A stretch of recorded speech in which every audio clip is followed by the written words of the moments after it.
Shalom. It's always a privilege to come. C'est toujours un grand privilège de venir ici et de partager la parole de Dieu avec vous. Finalement, nous allons en Israël au mois de septembre. Donc, il va y avoir un voyage en Israël en septembre. Si ça vous intéresse, allez en Israël. Nous avons Toutes les informations. le piano à droite ici. So, just want to tell you, Dire que cette semaine, pour la première fois, l'Iran a envoyé à peu près 20 roquettes à Israël, 20 missiles sur Israël. Il y a une escalade évidemment, et juste après, la Russie, qui elle aussi a des troupes en Syrie, a dit qu'Israël doit supporter cette attaque. Et là, on a vraiment des allusions à Gog et Magog à l'horizon, qui vont finalement enclencher la guerre de Armageddon. Et vous savez, et donc ça va être une attaque contre Israël finalement, et ça se rapproche de plus en plus. On a déjà fait la mention de ça dans le passé, et à chaque fois on a l'impression que le passage d'Ézéchiel 38 se rapproche. Ça nous parle de Gog et Magog justement, et il y a aussi ça parle des guerres finales avant que le Messie arrive, et on parle notamment du prince de Roche, de Méchec, Tubal, qui sont finalement en lien avec la Russie. Et il y a aussi la Perse, qui est l'Iran, qui va envahir Israël à un moment donné. Ça a été dit il y a des milliers d'années, donc imaginez que ces prophéties se rapprochent de plus en plus. Et en plus de ça, la semaine dernière,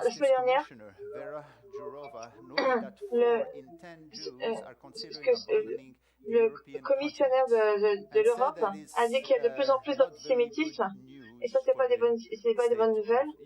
Ça dit que la montée de l'antisémitisme est aussi un signe de la fin des temps. Et ça nous dit, Jésus en parle dans Matthieu 24, il y aura justement une escalade comme ça n'a jamais été vu. Qu'est-ce que ça veut dire pour nous? Ça veut dire que c'est une alarme, que ce sont des alarmes qui nous encouragent et qui exigent qu'on prie de plus en plus et qu'on partage la parole, parce que l'enlèvement se rapproche aussi.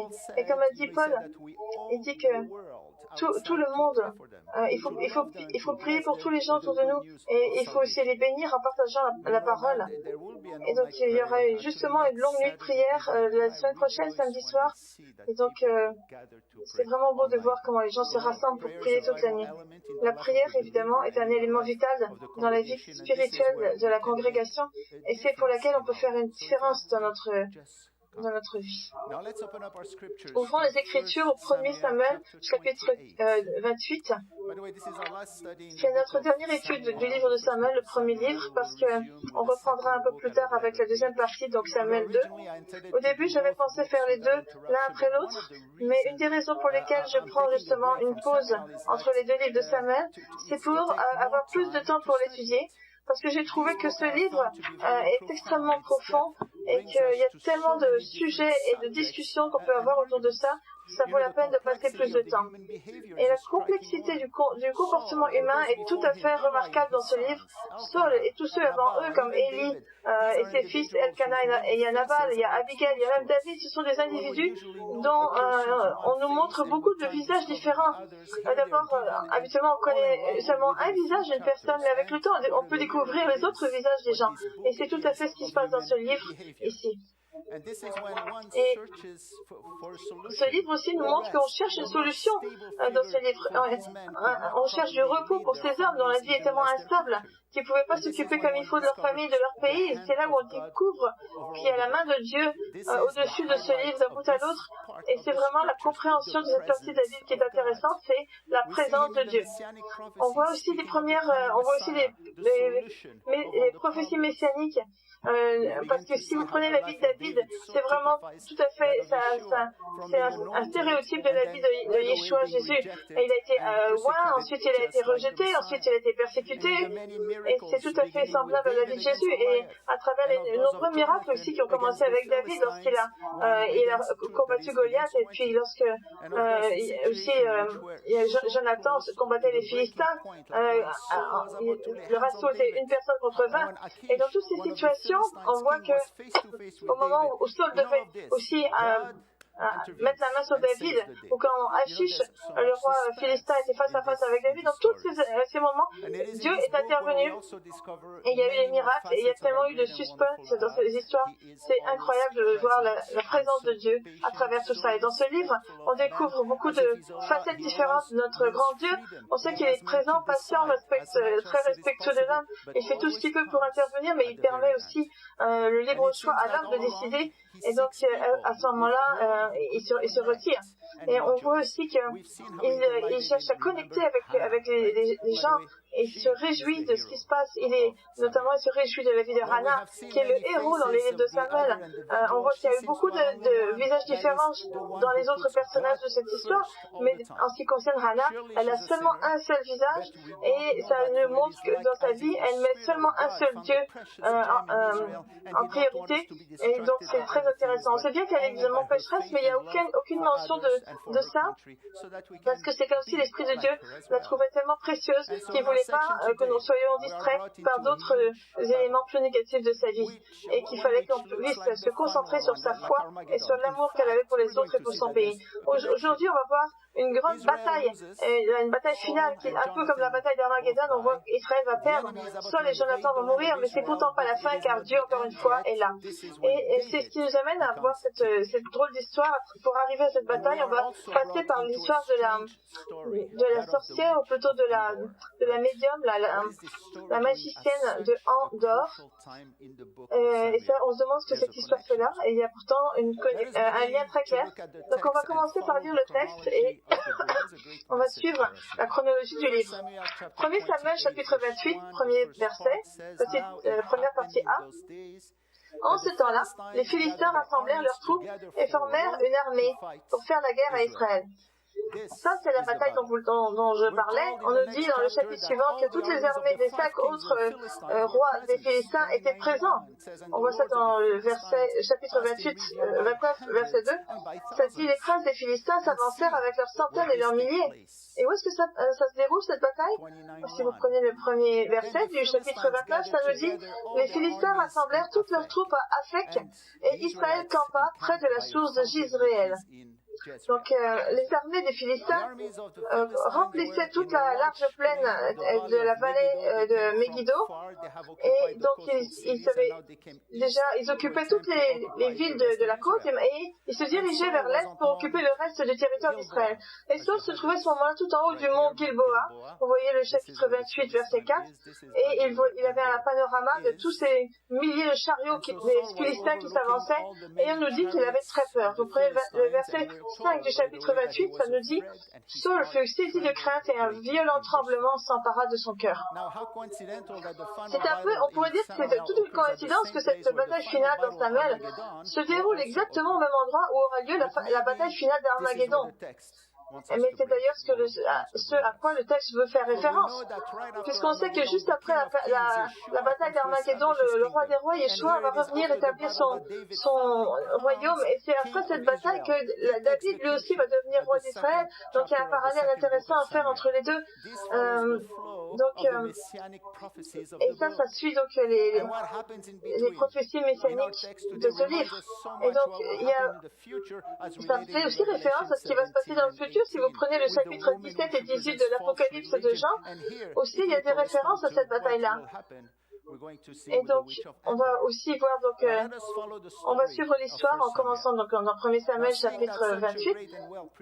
Vous voyez que cette grande armée, qui a l'air tellement bien équipée, tellement bien préparée, l'armée des Philistins, qui possède des armes qu'Israël n'avait pas, parce qu'on sait d'après le chapitre 13 qu'il n'y avait pas de forgerons en Israël, et donc les Philistins, ils avaient des lances en métal, ils avaient des chariots faits en métal, et Saul savait qu'il avait absolument aucune chance de gagner. Donc il a fait tourner pour avoir l'aide de Dieu, mais à ce moment-là, c'était trop tard. Il arrive un moment où lorsque Dieu ne peut plus être trouvé nulle part, quand la personne a fait preuve de rébellion pendant une très grande période de temps. Prenez le verset 6 du chapitre 28, regardez ce que ça dit. Saul consulta l'Éternel, et l'Éternel ne lui répondit point, ni par les songes, ni par le Urim, ni par les prophètes. Après des chapitres entiers remplis de rébellion et de mépris des commandements de Dieu, Dieu ne répond pas. Vous pensez qu'il va toujours être là? Et il est toujours là, oui, bien sûr, mais il est aussi un juge. Et quand une personne continuait à pécher, et à un moment donné, Dieu se détourne de lui. Et donc, Saul, il a cherché l'Éternel dans ses rêves, mais il ne l'a pas trouvé. Il a cherché à travers le Urim, mais Dieu n'a pas répondu. Le Urim, c'était une façon un peu mystérieuse de rechercher la volonté de Dieu.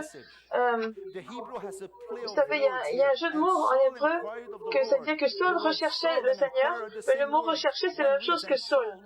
C'est comme s'il disait, c'est comme si Saul est l'Éternel, ça veut dire qu'il recherchait Dieu, mais il ne le trouvait pas. Ça nous disait que Saul n'avait plus, sa rébellion était allée trop loin, et Dieu ne voulait pas tourner son oreille vers lui. En fait, qu'est-ce que c'est que l'Urim, le jugement de l'Urim dont on parle dans ce livre? C'est un peu mystérieux, c'est une façon de rechercher la volonté de Dieu. C'est seulement mentionné dans ce livre, mais souvent c'est mentionné avec un autre mot. Souvent on parle de l'éphod. Donc le Urim, ça vient du mot or qui veut dire la lumière en hébreu. Dans d'autres endroits, dans le livre de Samuel, on nous parle de l'éphod qui était donc l'espèce de revêtement pectoral des grands prêtres qui contenait 12 pierres qui correspondaient aux 12 tribus d'Israël et que David et Saul en fait consultaient souvent cet éphod. Dans d'autres endroits des Écritures, on nous parle de l'Urim et Thummim qui représente comment est-ce que Dieu arrivait à transmettre son message à travers ça. Ça nous dit que chaque pierre de ce plastron qu'avaient les grands prêtres pouvait se mettre à briller en fonction de certaines associations de lettres et d'associations de mots. Urim, ça veut dire, commence par la lettre Aleph, qui est la première lettre de l'alphabet, et Thummim commence par la lettre Tav, qui est la dernière lettre de l'alphabet hébreu. Et donc ça nous dit que les pierres de ce plastron se mettaient à briller quand il y avait certaines lettres qui formaient certains mots. Aujourd'hui, on a notre propre Thummim. Où est-ce qu'on peut le trouver? Un Thummim, il fallait passer par un grand prêtre pour avoir la volonté de Dieu, mais maintenant on n'a plus besoin de ça, on a justement notre grand prêtre qui est Jésus, et c'est là qu'on trouve vraiment Jésus, il est parfaitement exact. Et le Urim et Thummim nous rappelle donc Jésus qui est le mot incarné, la parole incarnée. Et donc on peut dire que aussi Jésus est l'alpha et l'oméga, donc la première lettre et la dernière de l'alphabet. Et donc, qui est le début et il est la fin. Et parce que le Urim et Thummim représentait donc un grand tableau du salut. Et donc le Aleph, imaginez le Aleph, la première lettre de l'alphabet, qui est descendue sur la terre pour justement offrir le salut aux hommes. Et c'est ça qu'on recherche à travers tout le livre de Samuel, c'est où est le sauveur.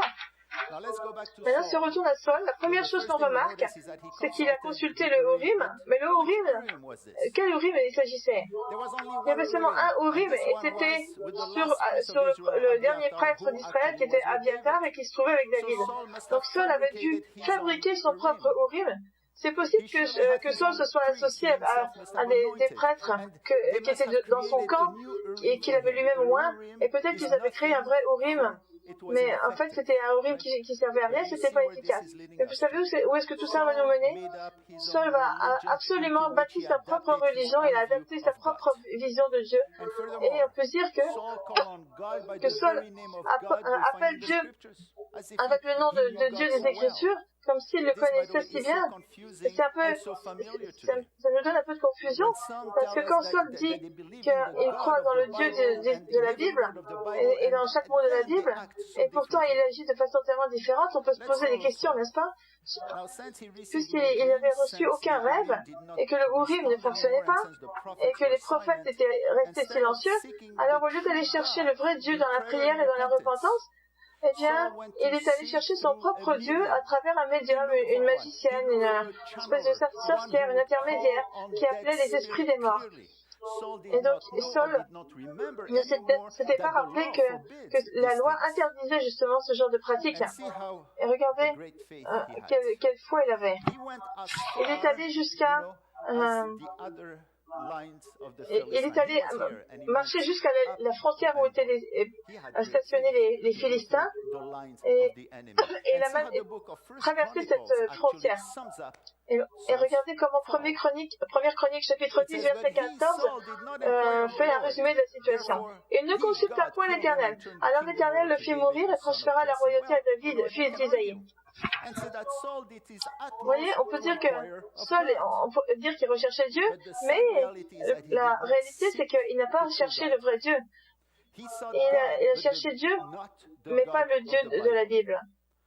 Et c'est ce que Jésus devait vouloir dire quand il disait dans Matthieu chapitre 7 verset 13 « Entrez par la porte étroite car la large est la porte, spacieux est le chemin qui mène à la perdition et il y en a beaucoup qui entrent par là. » C'est juste après ça, justement, et qu'il dit que beaucoup deviendront en disant mon nom, mais je ne les connaissais pas. Et donc ça nous dit qu'il faut que ce soit le Dieu qui s'est révélé dans les Écritures. Et ça, on apprend ça avec la vie de Saul. Donc il faut être sûr qu'on suit bien le Dieu de la Bible et pas un Dieu qu'on s'est créé nous-mêmes dans notre esprit. Maintenant, regardons comment se déroule l'histoire de Saul. Et on va remarquer sa détermination, sa foi et aussi beaucoup de choses bizarres qu'il fait. Donc au verset 7, il dit à ses serviteurs, cherchez-moi une femme qui évoque les morts et j'irai la consulter. Le mot médium, c'est hob en hébreu, ça fait référence à une gourde vide. C'est peut-être pour ça que ça sonne creux quand on parle, vous savez, quand on parle d'une bouteille, ça sonne creux. Et donc Saul demande à un médium, et pourtant il savait que lui-même il les avait tous chassés de la terre d'Israël. On voit ça dans le chapitre 28, verset 3. Ça dit, Saul avait ôté du pays ceux qui évoquaient les morts et ceux qui prédisaient l'avenir. Et pourtant, il a dû regarder un ou une. Et on a l'impression que tout le monde la connaissait parce qu'il n'y a pas eu beaucoup de discussions pour trouver cette femme-là. Et il lui a répondu, en fait, oui, il y a une femme qui est un médium à un endroit qui s'appelle Endor, E-N plus loin D-O-R. Donc, ici, on arrive au moment d'une histoire très populaire. Vous savez, si vous mettez la sorcière de Endor dans Google, et vous allez avoir 710 000 réponses en 43 secondes. Et donc, si vous regardez les images, ça fait un petit peu peur. Mais il y a quelques années, le Time Magazine avait élu la sorcière de Endor comme étant la deuxième sorcière la plus populaire après celle de la sorcière de l'Ouest dans le livre de... vous savez, dans Le Magicien d'Oz. Et le nom de Endor est encore utilisé aujourd'hui. On le trouve dans le roman de Tolkien, vous savez, et dans le film du Seigneur des Anneaux. Endor, c'était aussi un continent, apparemment un continent sur la Terre autrefois. Et c'est aussi une nation qui a beaucoup de succès dans le jeu vidéo Dragon Quest 4. Et donc Saul est allé voir cette sorcière-là, qui avait elle avait l'air innocente et sympathique, elle avait l'air même maternelle, mais pourtant, elle-même était aussi remplie de cette rébellion. Donc cette histoire est souvent montrée pour montrer qu'on peut appeler les morts, mais en fait cette histoire va montrer le contraire, c'est que personne ne peut appeler les morts, et encore moins entendre leur voix. C'est une plaisanterie, c'est une menterie, parce qu'il y a des démons qui peuvent prendre les voix des gens que vous pensez appeler et qui vont tromper le monde. Et cette histoire est exceptionnelle parce que c'est Samuel en fait qui est venu. C'est pas parce que la sorcière a fait venir Samuel, c'est Dieu qui a permis ça. On pourra aller plus profondément dans l'histoire, mais on va regarder un certain nombre d'abord de vérités bibliques avant de se lancer dans cette histoire. Il n'y a pas de mort qui peut être appelée. Dans Luc 16, on nous montre une personne qui est morte, un homme riche, qui, ayant réalisé où est-ce qu'il se trouve, veut tellement aller dire à ses frères de faire attention et de lire la Bible. Et il dit, je te prie donc, frère Abraham, d'envoyer Lazare dans la maison de mon père, car j'ai 5 frères. C'est pour qu'il leur atteste ces choses afin qu'ils ne viennent pas aussi dans ce lieu de tourment. Ça, c'est dans Luc 16, versets 27 à 28. Mais il n'y a aucun démon ne donnerait un tel message à ceux qui pensent qu'ils appellent un mort. Et en fait, aucun démon va dire accepte Yeshua comme ton sauveur personnel pour que tu n'ailles pas en enfer. Les démons et les sorcières, ils font tout pour justement dévoyer les gens pour pas qu'ils arrivent à une connaissance salvatrice du Seigneur. Et la loi du Seigneur interdit ce genre de pratique. Si vous voyez dans Deutéronome ce que ça dit au chapitre 18, versets 10 à 12, qu'on ne trouve chez toi personne qui fasse passer son fils ou sa fille par le feu, personne qui exerce le métier de devin, d'astrologue, d'augure, de magicien, d'enchanteur, personne qui consulte ceux qui évoquent les esprits ou disent la bonne aventure, personne qui interroge les morts, car quiconque fait ces choses est en abomination à l'Éternel. Et c'est à cause de ces abominations que l'Éternel, ton Dieu, va chasser ces nations devant toi. Et ça, c'est mentionné juste après la section qui parle des Lévites, qui sont les représentants de Dieu auprès des gens. Donc il y a comme une compétition qu'il y avait peut-être entre les Lévites et puis ces démons-là. Et le but général, c'est d'apporter les gens, leur but, ces démons, c'est d'éloigner les gens de Dieu. On voit ici, dans Deutéronome, versets 18 à 19, voici ce que ça dit. On voit que il y a une prophétie justement juste après ce passage-là qui parle du Messie. Et donc tous ces magiciens sont en compétition avec Jésus. Regardez ce que ça dit, chapitre 18, verset 18 de Deutéronome. C'est Dieu qui parle. Il dit, je leur susciterai du milieu de leurs frères un prophète comme toi. Je mettrai mes paroles dans sa bouche et il leur dira tout ce que je lui commanderai. Et si quelqu'un n'écoute pas mes paroles, qu'il dira en mon nom, c'est moi qui lui en demanderai compte. Ça parle du Messie, n'est-ce pas? Et il s'adressait à Moïse. Vous savez, personne n'écoutait Moïse et il avait 120 ans et ils ne l'ont pas écouté. Et donc, il parle du Messie qui allait venir. Ils auraient dû l'écouter. Parce que il y a justement un verset qui est très puissant. Si vous prenez le livre des Hébreux, chapitre 9, verset 27, ça dit, et comme il est réservé aux hommes de mourir une seule fois, après quoi vient le jugement. Il n'y a pas de réincarnation. Non, il n'y a pas ce genre de concept. Il n'y a pas de retour en arrière. Ceux qui sont revenus des morts dans les Écritures, ce sont des cas très exceptionnels pour lesquels Dieu a montré sa grâce, a fait preuve de grâce. Maintenant, une fois qu'on a mis toutes ces fondations en place, on peut retourner à l'histoire de la magicienne. Donc, Saul est arrivé chez la magicienne et elle est très prudente et elle lui dit, la femme lui dit, voici, tu sais ce que Saul a fait, comment il a retranché du pays ceux qui évoquent les morts et ceux qui prédisent l'avenir. Pourquoi donc tends-tu un piège à ma vie pour me faire mourir? Elle ne savait pas que c'était Saul parce qu'il était déguisé, hein. Elle voulait être sûre que Saul était sincère. Mais regardez la façon dont il va jurer une promesse. Au verset 10, il lui dit, Saul lui jura par l'Éternel en disant, l'Éternel est vivant et il ne t'arrivera point de mal pour cela. Il utilise le nom de Dieu de façon très ouverte, avec apparemment beaucoup de foi. Mais est-ce qu'il n'a pas oublié que Dieu a interdit d'aller voir des médiums et des sorcières? C'est comme s'il y a un cambrioleur qui, avant de faire ce cambriolage, demande la bénédiction de Dieu. C'est un exemple exagéré. Imaginez que tous ces petits péchés qu'on entretient ne permettent pas d'avoir des bénédictions. Donc après ça, que Saul ait rassuré la dame lui demande, qui veux-tu que je te fasse monter? Et il répondit, fais-moi monter Samuel. Elle ne le conteste pas, c'est facile.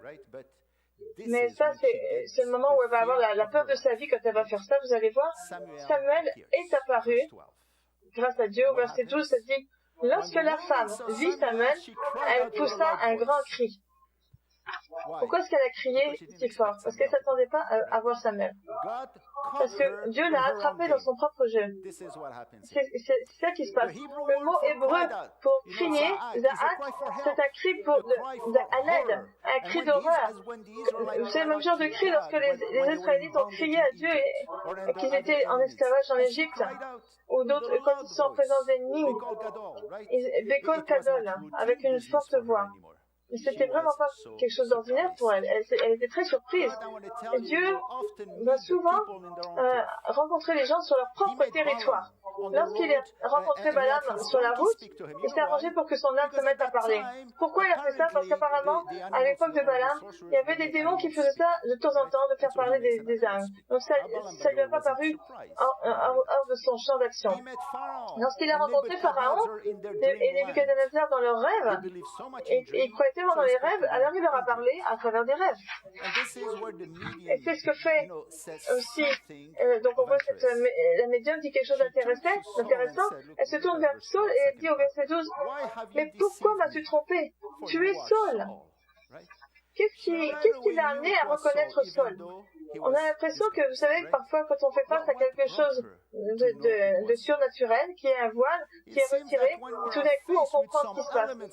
Et de la même façon, Pierre avait reconnu Moïse et Élie sur le mont de la transfiguration, alors qu'il ne les avait jamais vus avant, pourtant il savait exactement qui ils étaient. De la même façon, lorsque Daniel a reconnu l'ancien des jours, il a reconnu que c'était Dieu quand il l'a vu, et il a reconnu aussi le Fils de l'homme comme étant le Messie, c'est la même chose, il les avait jamais vus, mais il les a reconnus.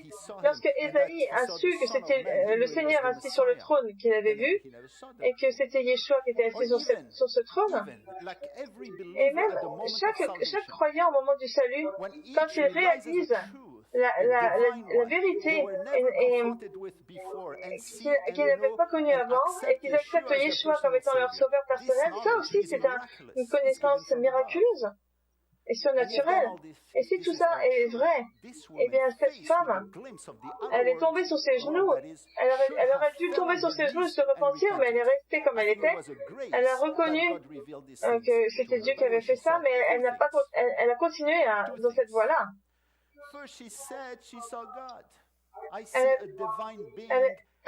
Elle a dit qu'elle avait vu un Dieu qui montait de la terre, au verset 13. Mais le verbe monter, c'était au pluriel, parce que c'est Élohim. Peut-être qu'elle a vu des anges qui montaient de la terre devant Samuel. Ensuite, elle dit qu'elle a vu un vieil homme entouré d'une tunique. Et bien, c'est un vieillard qui monte et il est enveloppé d'un manteau. C'est sans doute Samuel parce que c'est le même manteau que la mère de Samuel le faisait. Okay. Elle savait ce qui était en train de se dérouler, mais elle n'a pas avancé un pas vers Dieu. Elle a continué ses pratiques. Et c'est là que Saul a compris que c'était Samuel. Il n'avait jamais vu Samuel. Mais il a reconnu pourtant sa voix. Et il y a encore un autre virage, regardez, c'est quand on voit que Samuel est surpris. Et au verset 15, Samuel dit à Saul, « Mais pourquoi m'as-tu troublé en me faisant monter ?» Le mot troublé, dérangé, ragaz en hébreu, ça veut dire c'est quelqu'un qui se met à trembler de peur et qui est excité, agité, en colère. Apparemment, Samuel n'a pas été prévenu. Peut-être qu'il s'est demandé qu'il y avait quelque chose, il s'est dit qu'il y a quelque chose de drastique qui était arrivé sur la terre en Israël. Et c'est peut-être pour ça qu'il avait été amené à descendre. Peut-être qu'il pensait que c'était le jour du jugement. Mais Samuel, qui ne semble pas comprendre ce qui se passe, répond à Saul d'une façon tout à fait pertinente à propos de Dieu. Il lui dit, pourquoi donc me consultes-tu, puisque l'Éternel s'est retiré de toi et qu'il est devenu ton ennemi? Alors ça, c'est une superbe réponse, tout à fait ancrée dans la réalité. Pourquoi est-ce qu'il lui demande de le voir alors que Dieu l'a déjà rejeté? Le problème, c'est que Saul n'a pas cherché le vrai Dieu qui le rejetait, il a cherché un autre Dieu. Et au verset 19, ça nous dit d'ailleurs, et même l'Éternel livrera Israël avec toi entre les mains des Philistins. Demain, toi et tes fils, vous serez avec moi. et l'Éternel livrera le corps d'Israël entre les mains des Philistins. Donc il lui fait une prophétie, c'est exactement ce qui s'est passé. On peut se poser la question pourquoi Dieu a permis à Samuel de prononcer cette prophétie avant même la chute d'Israël et la mort de Saul. C'est curieux, n'est-ce pas? Pourquoi est-ce qu'il aurait pu très bien ne rien dire? Déjà qu'il était bouleversé, alors là il était encore plus. Et donc pourquoi est-ce qu'il lui donne la connaissance du fait qu'il va mourir le lendemain? J'aimerais vous dire que cette prophétie c'était un peu un acte de grâce. Il a prévenu Saul que peut-être ce serait temps de se repentir. Hein. Et vous savez que tout ce qui est contenu dans cette conversation de 4 versets, dans ces 4 versets-là, Samuel il va mentionner le nom de Dieu. Combien de fois vous pensez? 7 fois. Entre les versets 16 à 19. Comme s'il appelait Saul à retourner vers Dieu. Et Saul, il n'a pas compris. Qu'est-ce qu'il a fait après ça? Il a pris un repas somptueux avec la sorcière, du verset 21 au 25. On a même la description du repas. Au lieu de retourner à Dieu et de se repentir, eh bien non, il a préféré avoir une communion avec la sorcière, qui apparemment était maternelle et puis gentille avec lui. Donc c'est quand même incroyable ici. Et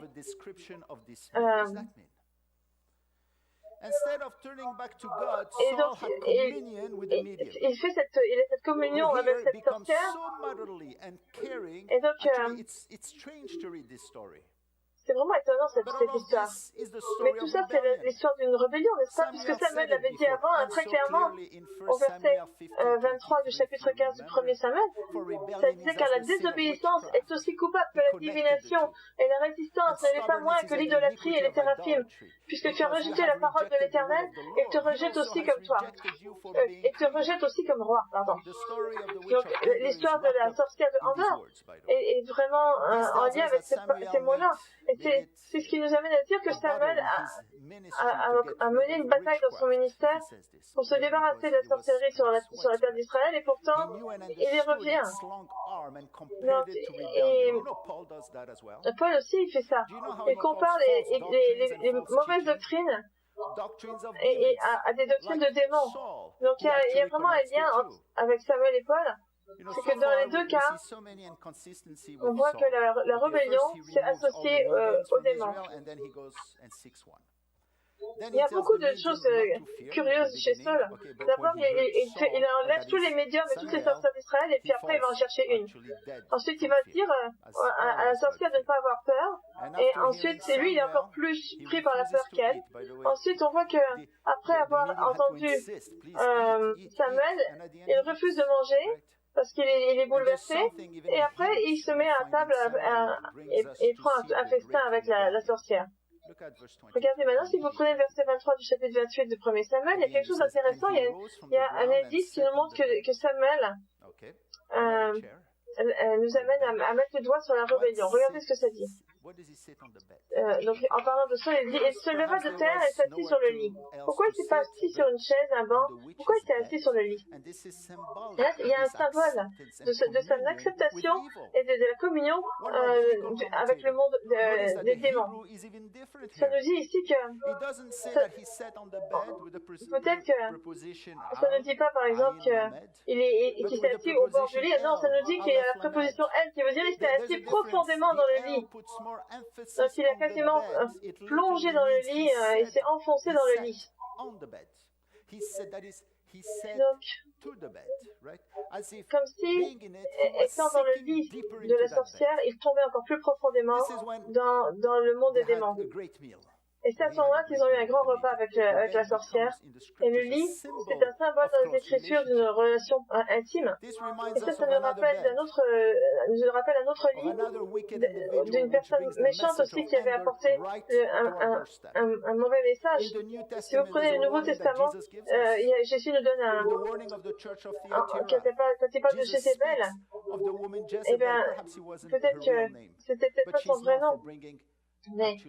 Et ça disait, tu laisses la femme Jézabel qui se dit prophétesse enseigner et séduire mes serviteurs.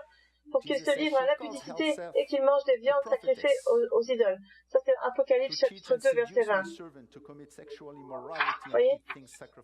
Et ensuite, au verset 22, donc elle ravageait l'Église, et à tous ceux qui justement suivent ce genre de choses, eh bien Jésus, il dit au verset 22, il dit, voici, je vais la jeter sur un lit et envoyer une grande tribulation à ceux qui commettent l'adultère avec elle, à moins qu'ils ne se repentent de leurs œuvres.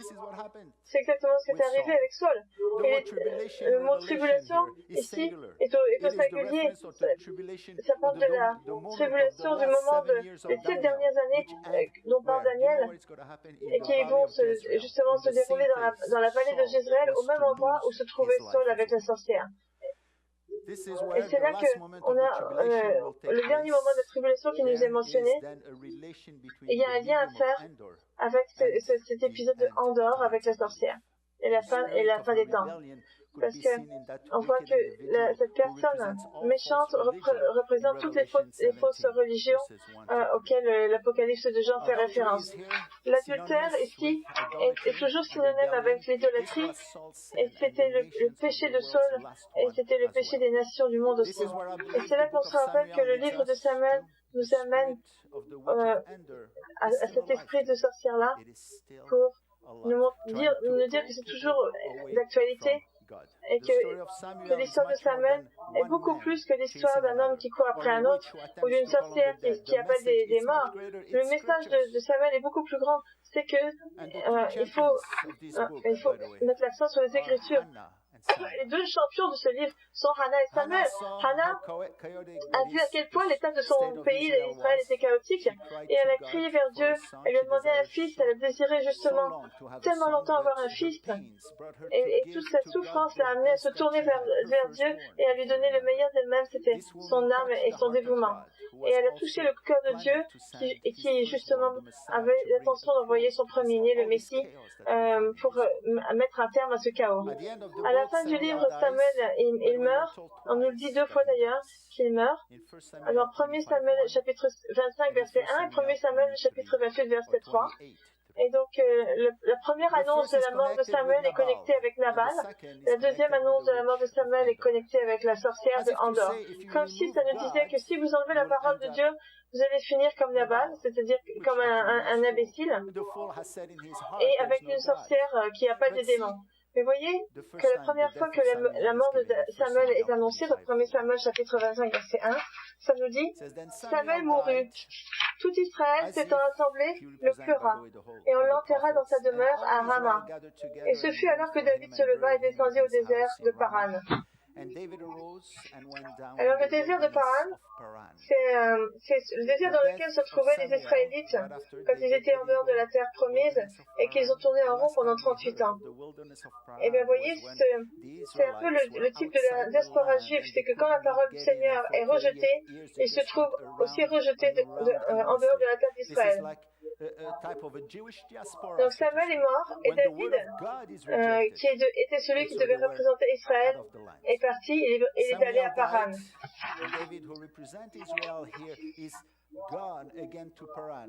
Israël a besoin de retourner vers Dieu.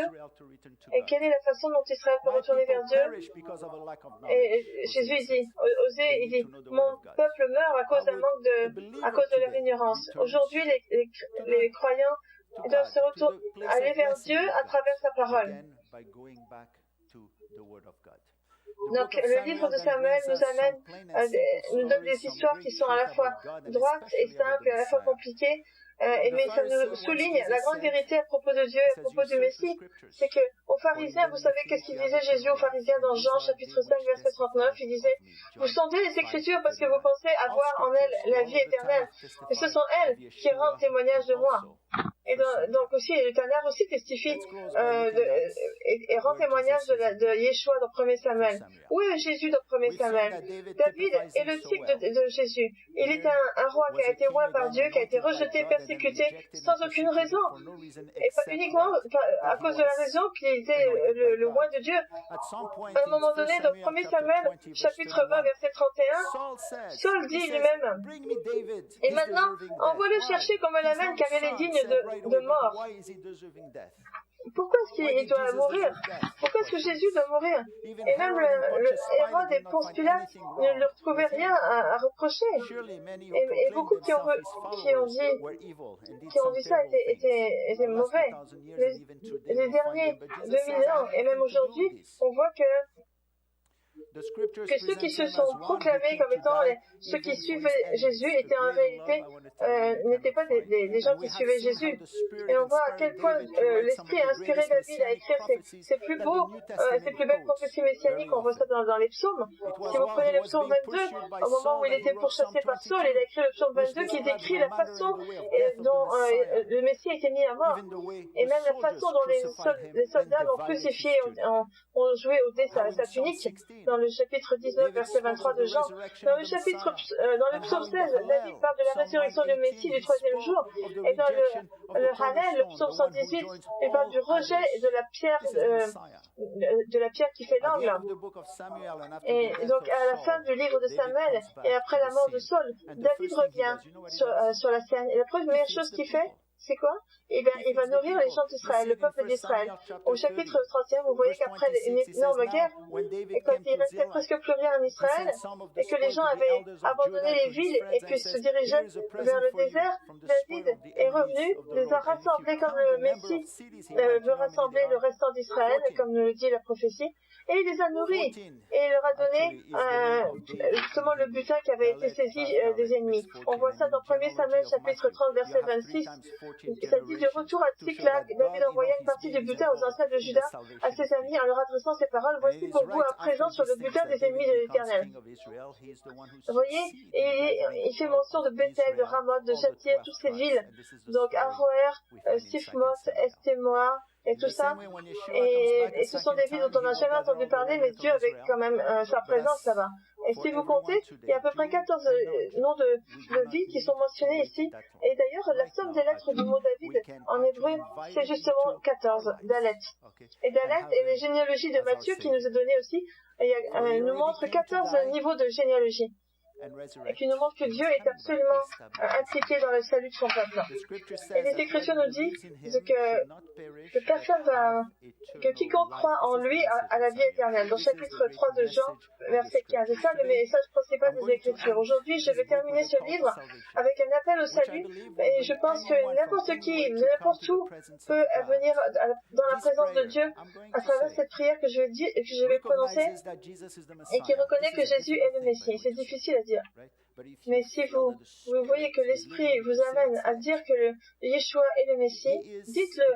Il est justement le mot de passe. Il est le passeport qui va vous permettre de traverser cet énorme autel de sacrifice devant la présence de Dieu.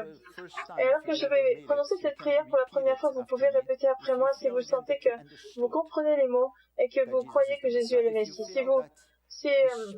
Vous pouvez lever votre main si vous voulez justement montrer que vous avez accepté le Seigneur dans votre vie, ou vous pouvez tout simplement rester assis, parce que je pense que c'est un des moments les plus importants de la vie de quiconque. Donc la prière dit: Yeshua, aujourd'hui, je te donne ma vie. Aujourd'hui, je réalise que ton nom signifie le salut et que tu es mort pour mes péchés et que je suis un pécheur. Merci, mon Père, d'avoir envoyé ton Fils pour moi. Et je prie au nom de ton Fils. Amen. Que le Seigneur vous bénisse et qu'il vous protège, qu'il fasse briller son visage sur vous et qu'il fasse preuve de grâce envers vous, qu'il vous donne la paix. Amen. Que le Seigneur vous bénisse. On